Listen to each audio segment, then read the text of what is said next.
कि जो हमारे समाज में जो सबसे गरीब से गरीब व्यक्ति है उनका जब तक उत्थान नहीं होगा वो समाज तब तक समाज आगे नहीं बढ़ सकता है। और पूरी पार्टी 10 साल से आदरणीय मोदी जी प्रधान सेवक बन के सेवा कर रहे हैं पूरे परिवार की। मैं तो केवल गोंडा के परिवार की बात कर रहा हूँ, वो तो अपने इस देश के 140 करोड़ परिवार की सेवा कर रहे हैं।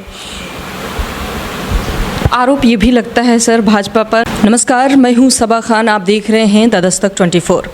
इस वक्त मेरे साथ गोंडा की लोकसभा सीट से मौजूदा सांसद और भाजपा से ही मौजूदा प्रत्याशी भी हैं राजा कुंवर कीर्तिवर्धन सिंह जी हमारे साथ हैं। सर बहुत स्वागत है आपका।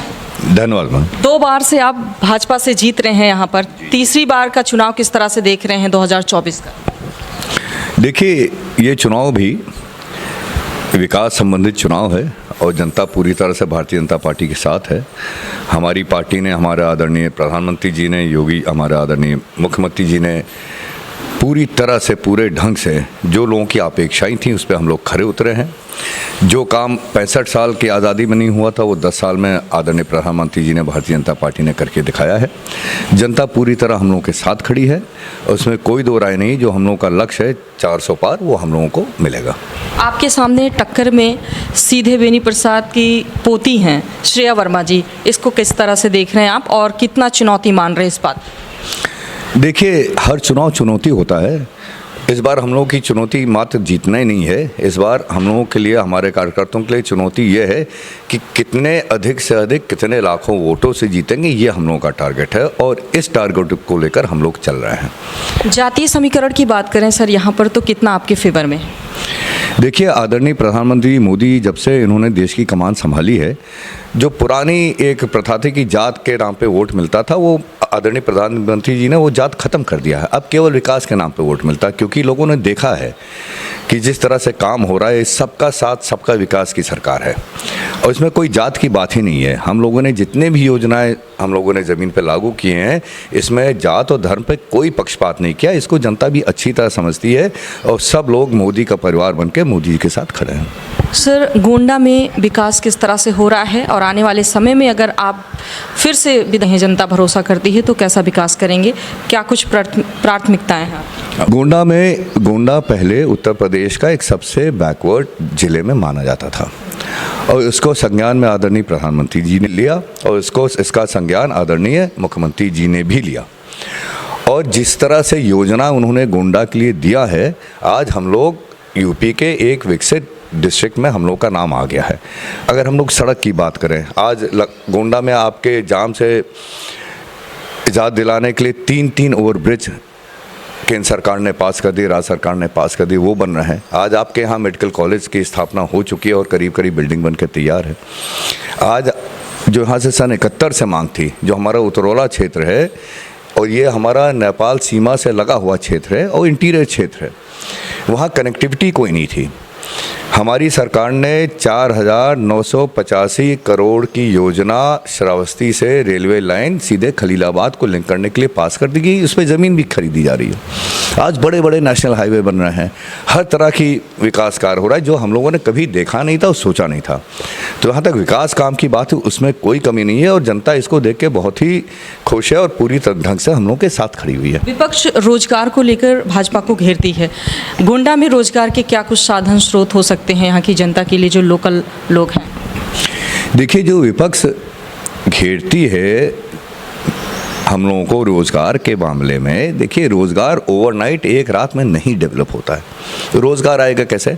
जब आपका इंफ्रास्ट्रक्चर तैयार हो, जब आपका एक अच्छी क्लाइमेट हो, एक इकोसिस्टम हो, तब रोज़गार आता है। इसके पहले सरकारों ने जिस तरह से यहाँ गुंडागर्दी, माफिया और लॉ एंड ऑर्डर ख़त्म कर रखा था, यहाँ पे कौन रोज़गार सेट करने आता? लोग तो यहाँ से पलायन करने लग गए थे।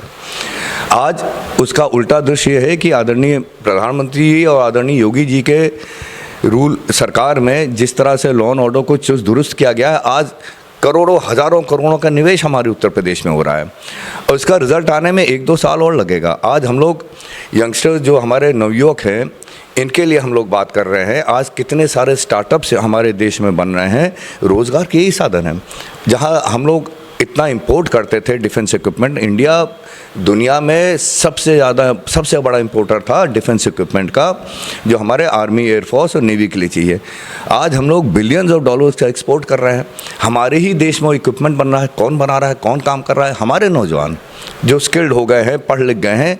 तो रोज़गार इस तरह डेवलप होता है जब आप एक उनको अच्छा इकोसिस्टम दीजिए, अच्छा इंफ्रास्ट्रक्चर दीजिए, एक सेफ और सिक्योर क्लाइमेट बनाइए, तब रोज़गार डेवलप होता है। और उसके लिए हम लोगों ने 10 साल, जो माननीय प्रधानमंत्री जी का कहना है कि हम लोगों ने इस देश की व्यवस्था को मजबूत किया है, और आगे 5 साल हमारे देश के लोगों की जो अपेक्षाएं हैं उसको हम लोगों को पूरा करना है। उस लाइन पे हमारी सरकार पूरी तरह से काम कर रही है।